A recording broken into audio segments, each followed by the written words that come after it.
Good evening, everyone, and welcome to this webinar, Why Nutrition Should Be a Key Strategy in Managing Endometriosis. My name is Anna Marika Gerritsen, and I'll introduce myself in a moment. I just want to apologize for not being sitting in your screen at the moment. Normally, I like to start with just you being able to see me, and but technology can be a wonderful, wonderful challenge. And about half an hour ago, when I was getting it all ready, I realized that the video, the camera part of my laptop decided to just not do anything. And I know what I need to do. I need to reinstall a video driver. And I just didn't want to have that stress of getting it done in time, and I'd rather get ready and prepare for the content of this webinar. So that's why you can't see me. And I feel really, really uncomfortable about that, but it is what it is. It's better to not be stressed about technology and just to focus on what it is I'm going to share with you today than it is to fuss about technology, not getting it done in time, and sitting here all flustered and uncomfortable. So that's why you can't see me, but I can move on to an image of me. That's me. My name is Anna Marika Gerritsen, and I always suggest that people call me AMG. Unless you're Dutch, that name is really hard to pronounce, and I've discovered that Australians love to shorten names. So initially when I came to Australia, I kept being called Anne. And I just don't feel that that's me. So I much prefer to be called AMG. That nickname was coined by a student of mine about 30 years ago, and it stuck. And so I'm very happily called AMG. Now, I started out my career as a psychologist, which still comes in quite handy because I focused on behavioral change. And so it really helps me at the moment, helping people make changes to their diets. But I don't practice as a psychologist, and I never was in sort of a counseling type of psychologist. I worked in leadership development and in corporate settings. And as a bit of a midlife crisis, when I was in my mid-40s, I decided to retrain as a nutritionist, and I'm now the owner and nutritionist of Eat Well, Live Well with Endometriosis, which is an online nutrition clinic. I see clients, but I don't see them in a location. I don't go to their houses. They don't come to my premises. We do everything via video conferencing, and that works quite well. And so I specialize in endometriosis, but I also specialize in nutrition for autism. And I'm a mum of a 14-year-old daughter who is a joy and a challenge, and but mostly a joy, growing up to be a lovely, lovely young lady. So that's a little bit about me. So let's look at what we're going to cover tonight in this webinar.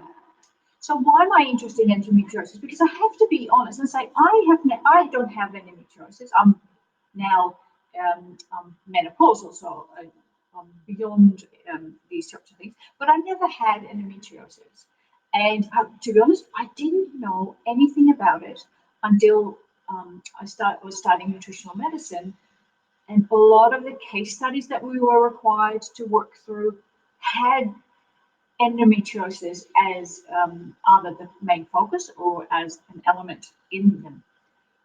And so I realized that nutrition was clearly a way to support women with endometriosis, but it still didn't really know how many women suffered from it and what it really meant. So then last March, March is World Endometriosis Awareness Month, as you might know, and I started posting. I just on Instagram, on my Facebook page, I wrote articles on my blog about nutrition and endometriosis, and I was blown away by the response. I've never had, for no other topic have I had so many new followers and people interacting. And so it really started to dawn on me that it's a big issue, and that it affects a lot of women's lives. And then in that whole process, a friend of mine contacted me and said, "Hey, I've been seeing you post on endometriosis. If you like, I'd be happy to be a case study for you." And all I could say was, "I didn't know you had endometriosis."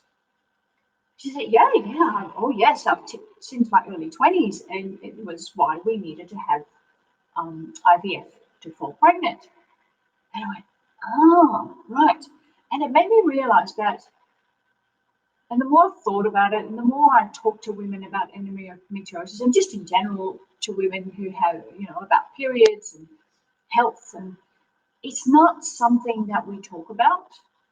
It's not so, we don't wear the t-shirt that says, I have endometriosis.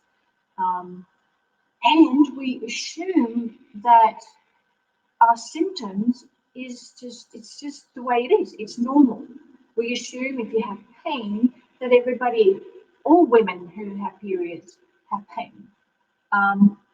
We assume that, some women bleed a lot, some don't. All of it is just as it is, and it's just normal, and we'll just have to suck it up and live our lives.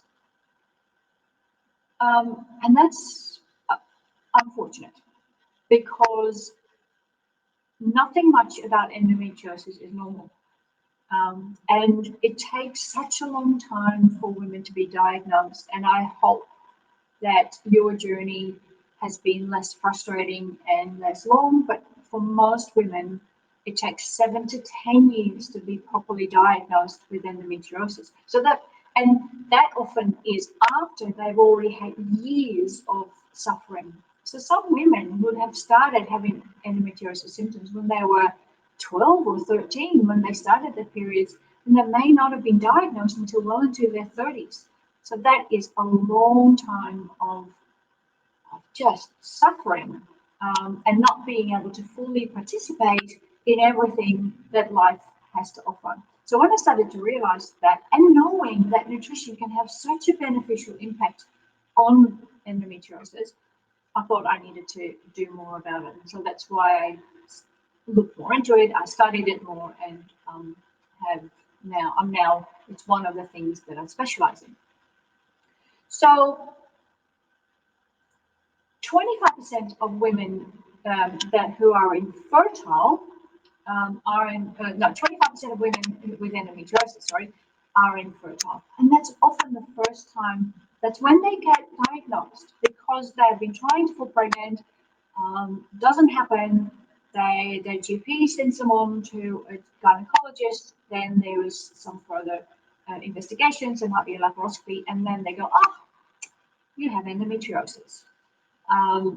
So it's a big element in infertility, and it is also often the moment when it gets diagnosed. So all that combined is what's my interest in endometriosis, because I know that it can be better. Life can be easier. You can have less pain. You can fall pregnant when you have endometriosis, and there's a lot we can do with nutrition. And what I like about the fact that nutrition has an impact is that is under your control. You decide what you eat. And I know that it's not easy always to change your diet, but it is in the end something that you can actively do to improve your symptoms. And you're not relying just on medication or what specialists tell you needs to be done. So what is it?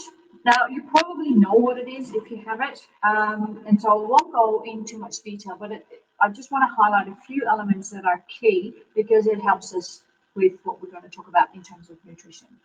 So when you ovulate, your uterus starts to create a lining to welcome the embryo that is supposedly on its way, and that where it can implant. So then if you don't fall pregnant, that lining is shed when you have your period. It bleeds, it sheds, and it goes out the normal way via your vagina and that's it. That's the way where it should be, and that's the way how you should get rid of it.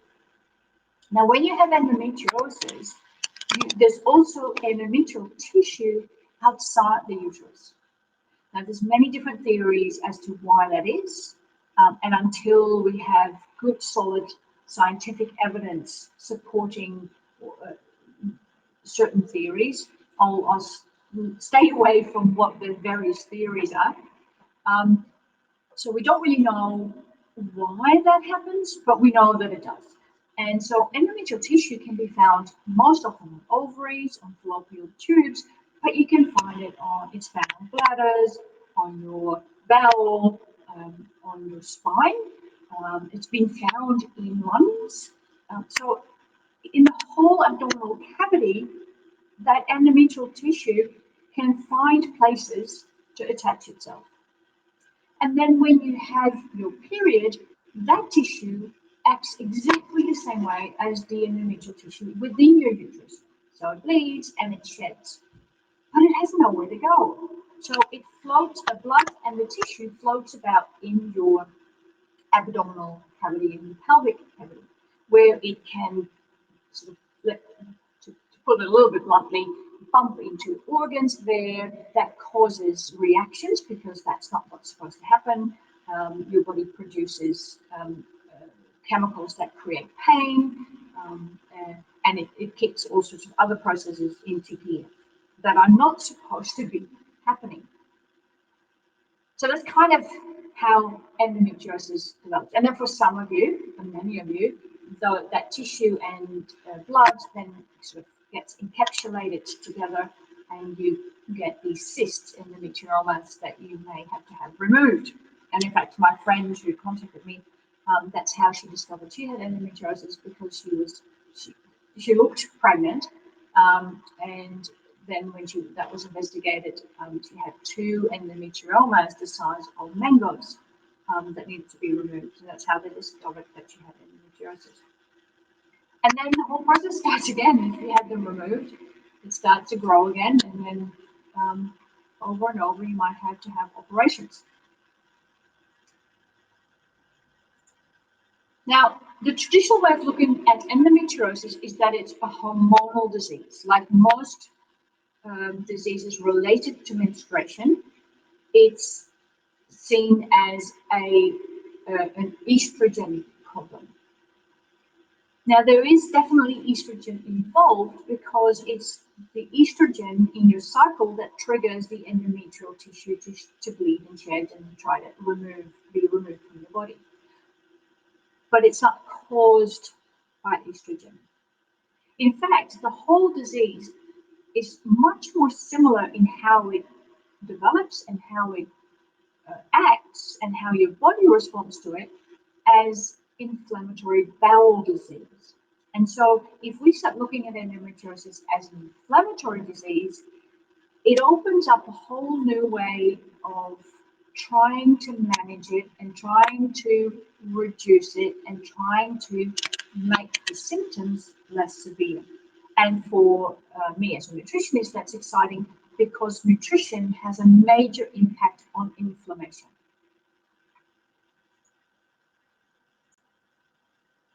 So just a few things that we know about women with endometriosis that are different to women who don't have endometriosis. First of all, you have a much more sensitive immune system. Your response to things that normally trigger an immune system is a bit over the top. And I liken it to, as I said, I have a 14-year-old daughter, and when she's talking about events or she's talking to her friends about events, it's all dramatic. It sounds like the whole world is coming to an end when a teacher was just not clear in class, for example, or if somebody who did something that they didn't like. At the moment, my daughter's having this issue with a group of friends. Her friends sit in recess and lunch, sit somewhere, and she's in year 9, and then there's this little group of year 7 students who are trying to take over the spot. And it's honestly, the way she talks about it, and it's all drama, and it doesn't resolve anything. And that's important for you to realize about your immune system, is it overreacts, but it's less effective. So it makes a lot of noise, but not a lot happens. And the second thing we know is that women with endometriosis have a higher than normal levels of certain bad bacteria. And one of them you've probably heard of, it's E. coli. We don't know why, we don't know exactly how that happens, but you have more bad bacteria in your system than women who don't have endometriosis. And that plays an important role. And I'll show you in a minute how. So, if we look at this not as a hormonal disease, but an inflammatory disease, then we can see perhaps how your flare-ups, for example, happen and how we can influence it. So let me talk to you about how that might be. Now, I'm sure you've heard the word microbiome. It's one of those popular terms at the moment. Everybody's talking about your microbiome, and it is, in fact, a scientific term. It just has a lot of attention at the moment, not just in popular thinking and talking in the media, but also in science, because it is the makeup of all your bacteria. We used to think that bacteria were bad things, and that if you had bacteria, that wasn't good. Now we know that we actually we have trillions of bacteria in our system, in our gut and on our skin, and we need those bacteria. They're absolutely crucial for us to survive. Now, in the gut, the microbiome is a key element of our immune system. And the microbiome is the balance of good and bad bacteria. So when you have endometriosis, your microbiome is out of whack. You just have too many of the bad ones and not enough of the good ones, and that causes some problems. All bacteria produce chemicals, and those chemicals talk to our bodies, to our nervous system, to our immune system. And the bad bacteria, like E. coli, as I mentioned before, and there's a few others, they produce endotoxins. And as soon as toxins are in your system, your immune system is programmed to try and get rid of them. But because you have a slightly oversensitive immune response, your immune system goes absolutely bonkers without doing much, without really being effective in reducing the endotoxins. Now, the good bacteria also impact your immune response in the sense that it calms it down. So it's the rational voice, if you like. It says, calm down, it's not that bad, it's all good. But because your microbiome is out of whack, you get more of the, oh my God, we're being ill, we're going to die response than the, it's all right, just calm down. So that's how the bacteria are important. And then if your immune response is overactive, then inflammation is the result. And inflammation is a normal response of your immune system. So, for example, if you have a little paper cut on your hand, a little wound, then what you often see is around that, once there's a little scab, around that scab you might see a small red area. It might be a bit swollen, it might feel a bit warm. That's inflammation, and it's your body's normal reaction to trying to kill the bacteria that are in that little wound. So it's good. It's what we call acute inflammation. It does the job, and after usually a day or so, it goes away, and then before you know it, you don't know you have a little wound. So it's a normal response. However, when with endometriosis, because your immune response is over the top but not effective, you have what we call systemic inflammation. That means it is everywhere. It's not acute, it's chronic systemic inflammation. And that is mostly in your pelvic area, it is in your gut. And that allows endometriotic lesions to occur on the organs in your pelvis, where, or in your abdominal cavity, where the endometrial tissue attaches.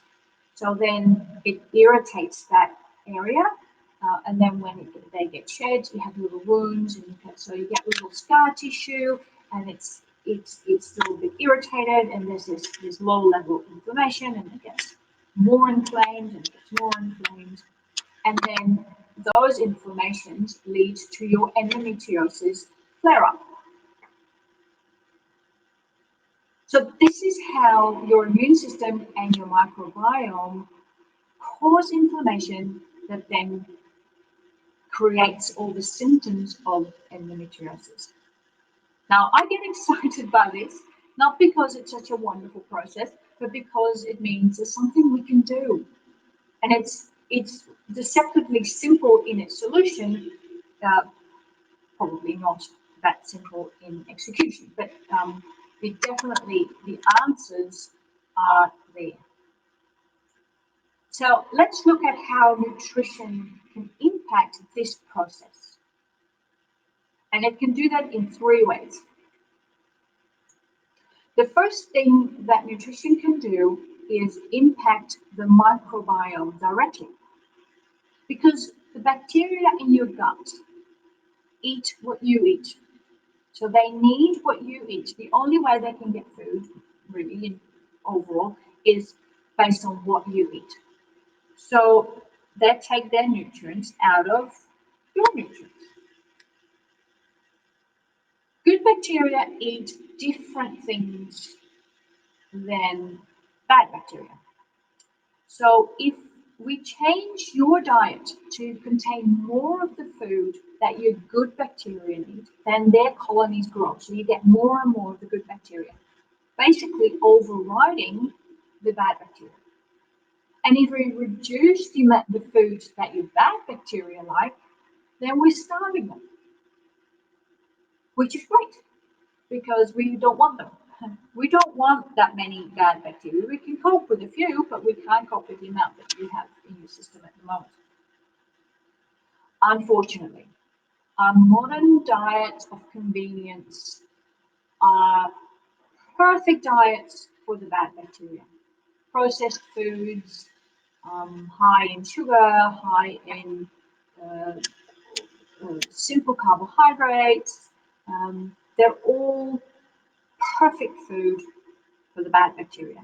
And so, in general, we are all suffering from systemic inflammation, at low level systemic inflammation.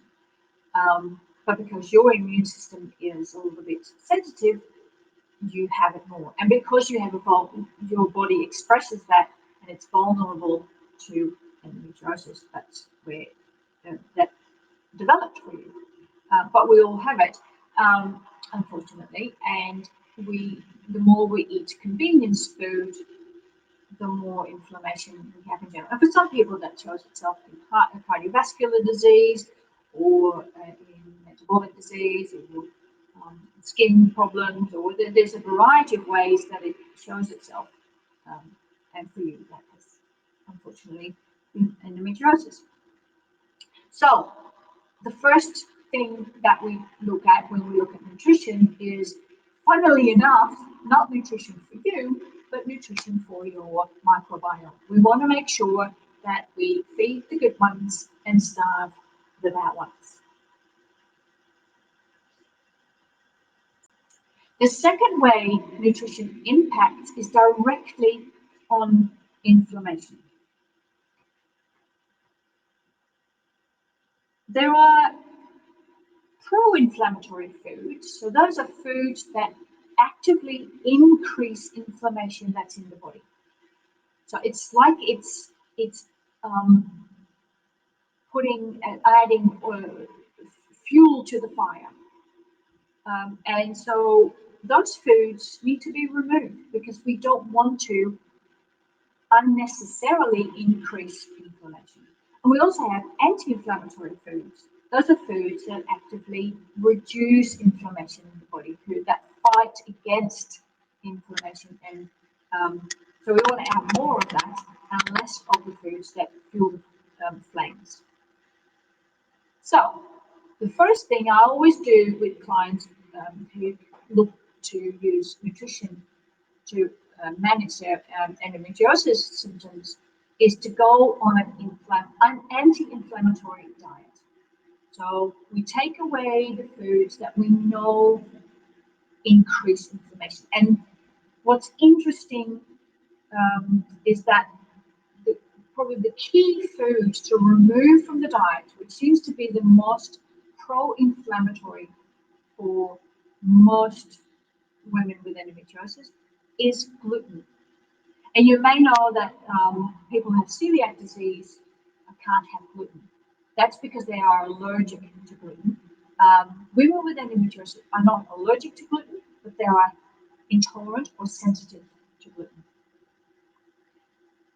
And what that does is, if you eat gluten, because you have systemic inflammation, your gut wall, which should be, it allows really small particles through, but because you have this widespread ongoing inflammation that has damaged your gut wall. So you have, in all likelihood, what we call leaky gut.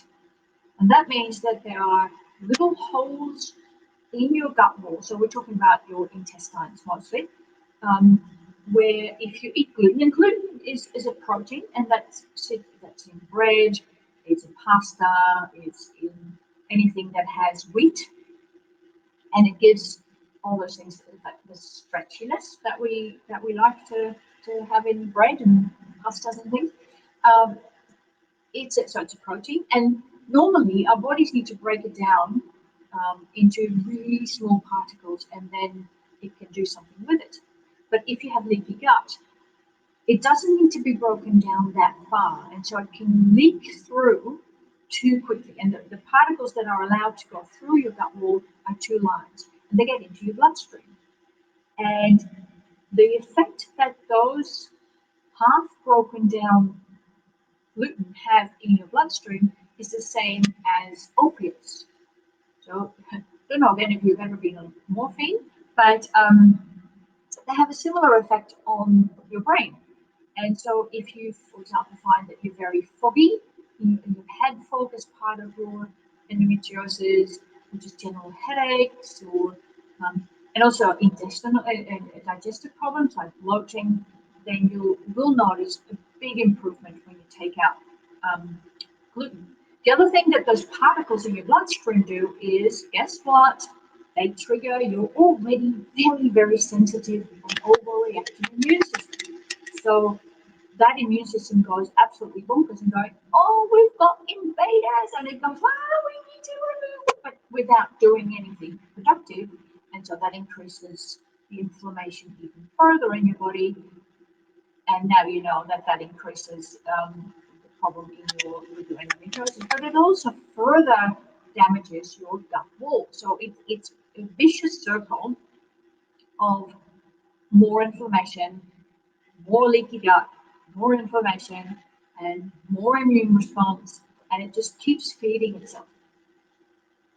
And interestingly, there's been quite some research done on removing gluten from the diet for women with endometriosis, and it's the #1 strategy that gets the best result with 98%. 98% of women who remove gluten from their diet can see an improvement in various symptoms, mostly pain, of up to 50% after 3 months. So one really large study followed women for 12 months.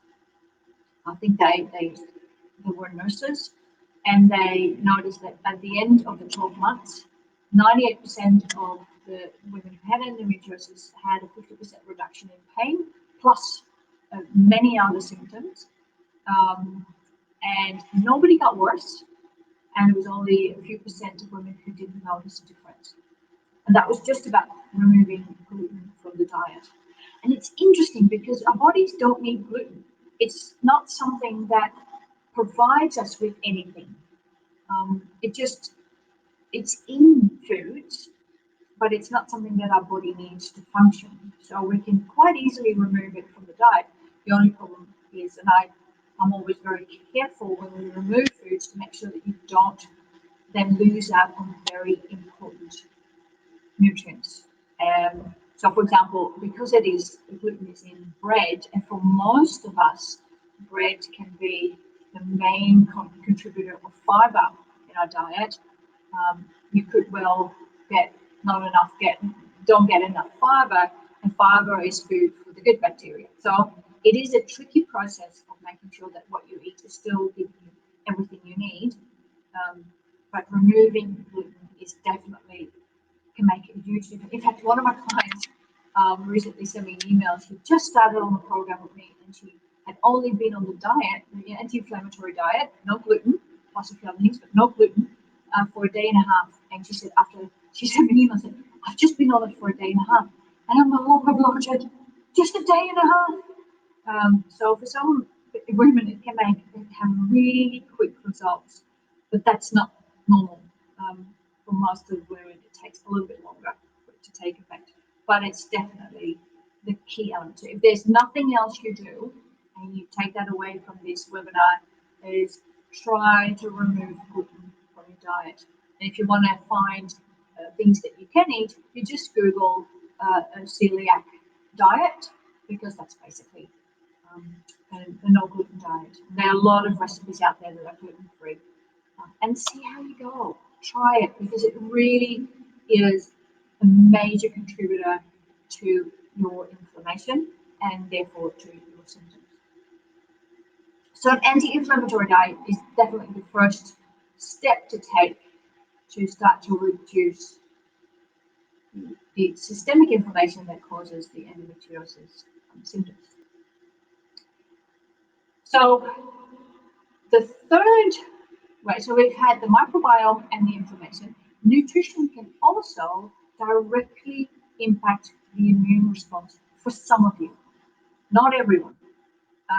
But if it does, then it's a really important thing to know about. So my friend Linda, who she basically follows all the things that I teach the women in my programs, but she found out just by Googling. She for 10 years she researched, she Googled, she read, and came up and experimented with her own diet. And so gluten was one of the first things to go, and she went off dairy, and then she found that she was still getting quite a few symptoms, and then just over time she started to remove some other foods that we now know directly impacted her immune response, and those are histamine containing foods. You might not many people know about foods that contain histamine. What we know when we hear the word histamine, we probably think antihistamine, and that's stuff that you buy in the chemist when you have hay fever. So antihistamine is a medication that stops the production of histamine when you take the medication. So, for example, if you have hay fever, and you might be, for example, responding to pollen in grass, then those tiny little particles of pollen hit your nose, or the inside of your nose, and that triggers an irritation, and that triggers an allergy response, and your body, your immune system replies with the production of histamine. So your body produces histamine, and that histamine causes inflammation. That your nose tissue on the inside swells. It produces fluids to try and flush out those pollens. If it gets further in your throat, you might get an itchy throat, and might feel swollen. And, your eyes may be itchy, and all that is the histamine produced by your immune system to try and get rid of those external invaders. Some people have an intolerance to histamine. And I earlier said that if you have a migraine, migraines as part of your endometriosis, it could well be that you have a histamine. That's where this comes in. You might have a histamine intolerance, and there's some other symptoms that are also indicators for that. So certain foods contain histamine. Some foods allow histamine to be released from other foods, so they're sort of enablers. And some foods stop your body getting rid of histamine out of your system. And then a fourth group of foods are low histamine foods, so they don't cause any problems. So after an anti-inflammatory diet, it is very important, if you still have symptoms or you're not quite happy with how far that diet got you into in terms of reducing the symptoms, is to look at removing histamine foods from the diet. It makes your diet quite restrictive. It's not easy, but the good thing is that you only need to do it for about a week. And if you are histamine intolerant, you will notice an immediate response. You feel better almost straight away. So you only have to do it for a week. If you don't see a difference after a week, you can just go back to eating all those foods. But if you see an improvement, then the real challenge starts, and that is for us to work out which foods exactly are causing you to feel so bad. So it's about slowly reintroducing, but it's quite a long process. But it's about narrowing down which foods are triggering your body, and just providing it with too much histamine that it just can't cope. So that's then what we call an anti-histamine diet. So you'll still be on the anti-inflammatory diet, but you'll also be removing histamine-containing foods for a week and see how you go. And that way, we directly reduce the triggers. We remove the trigger of your immune system. So we remove that over the top, unnecessary. It's a bit like a car alarm. I was doing an interview somewhere a few weeks ago. We're doing a Facebook Live, and we were in the city. So I live outside Sydney, nice and quiet. We were right in the middle of Sydney, and lots of noise. But one of the things that I kept hearing, because I can hear it often here, is there was constant a car alarm going on, and you have those cars that where the alarms are so sensitive that even if a leaf just blows onto the hood, the alarm goes off. And it sounded like that was the case with this car. And that's what histamine can do to your immune system. So if you are sensitive to it, a little bit of it just makes your alarm go off, makes your body respond to something that isn't there. There are no invaders. There's nothing to be alarmed about, but it does anyway. So for some of you, finding out if you are histamine intolerant is going to make all the difference in your symptoms. And it can be such a relief when you discover that, for example, you just can't eat tomatoes. For some of you, it can be as simple as 1 or 2 high histamine foods. Some of you, it might be that all histamine foods are a problem. But for most people, there are just certain foods that are very high in histamine that trigger your immune system. And by removing those, you have just a whole different lease on life.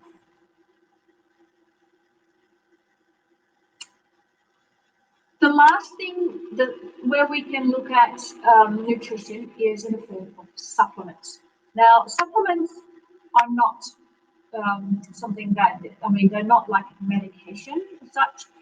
Supplements can be useful when you are really deficient in certain nutrients. And one of the problems with women with endometriosis is that because they have inflammation, their gut wall does not absorb nutrients as effectively as a healthy gut would.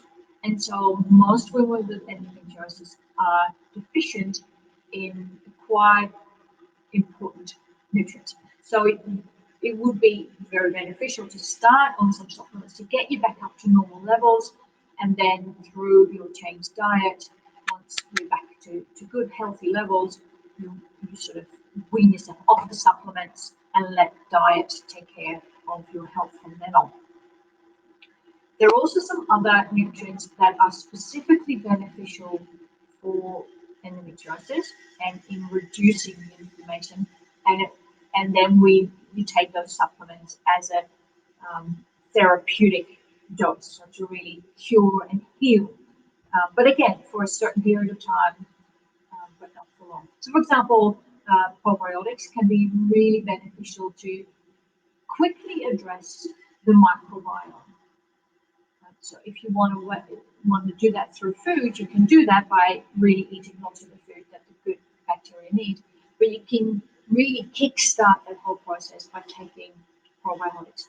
Now, don't rush out and go buy probiotics, because it's not just the probiotics that you find in the supermarket, unfortunately.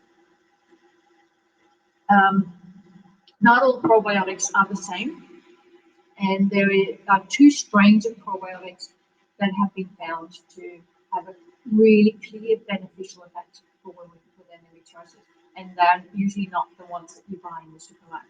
But that could be, probiotics could well be a way to kickstart the healing process. Another example is zinc. Zinc is very important for the immune system, and most women with endometriosis are deficient in zinc.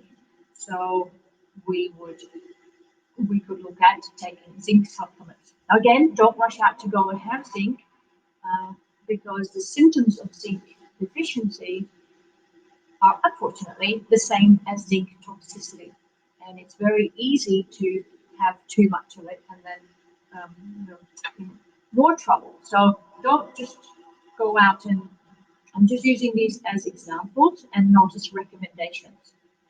It needs to be really carefully worked out what you need, and there's a lot of other things that I look at when I work with clients to determine whether supplements are needed or whether it actually would do more harm. So please look after yourself and don't make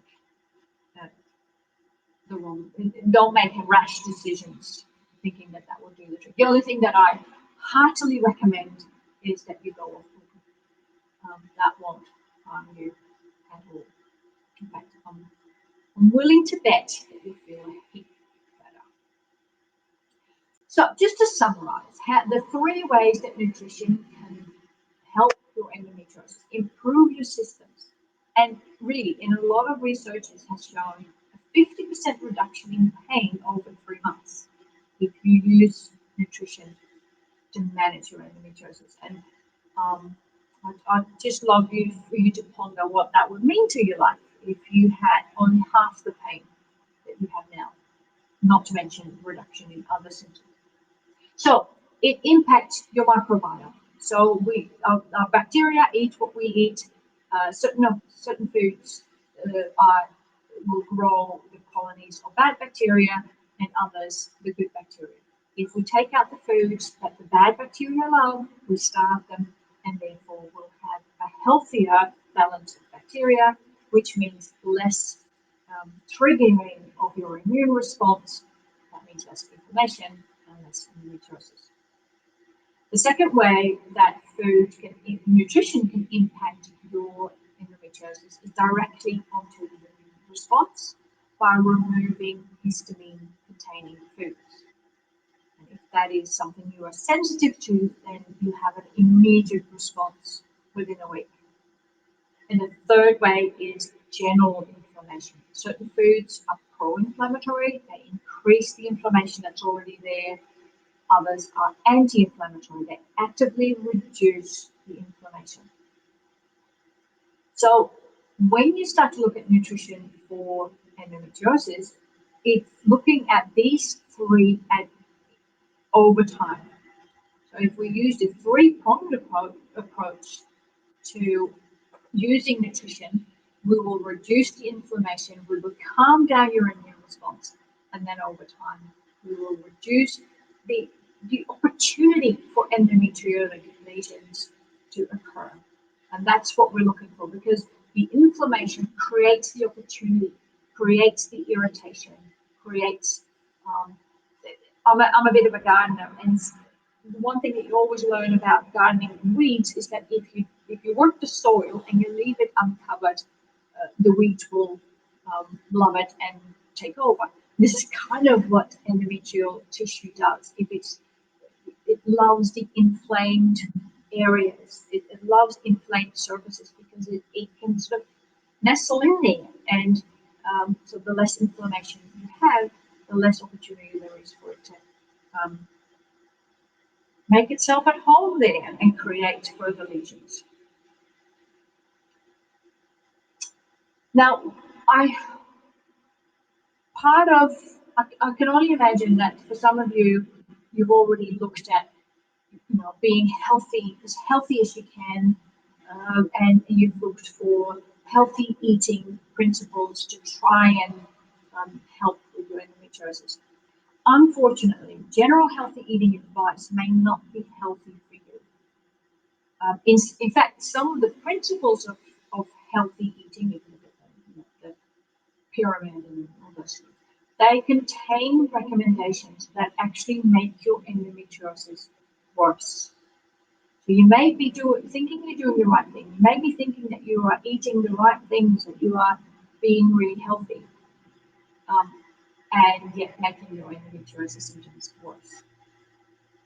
So that, and I can give you general advice, but really it all depends on your unique diet. And so I would love to offer you an opportunity to get a little bit more insight into your own diet, and how you could tweak it to have a less negative effect on your endometriosis. Absolutely free, no obligation. It's just, I want to give you an opportunity to start to think about your diet and what you might tweak. And so in order to do so, I would like to offer you a quickish diet review. What that would mean is that you tell me what you typically eat for breakfast, lunch, dinner, and snacks. So really, you go to breakfast, you go to lunch. What are the things that you tend to eat most of? What's your normal way of, normal things that you eat for breakfast? And you do that by filling in a form. If you go underneath the slides, there is an offers tab, and if you click on that, you will see a link. So it says free diet advice, 3 bullet points, and then the red get your free diet advice button. If you click on that button, it takes you to a page where there's a form, and you just type in your breakfast, lunch, dinner, and snack. You submit.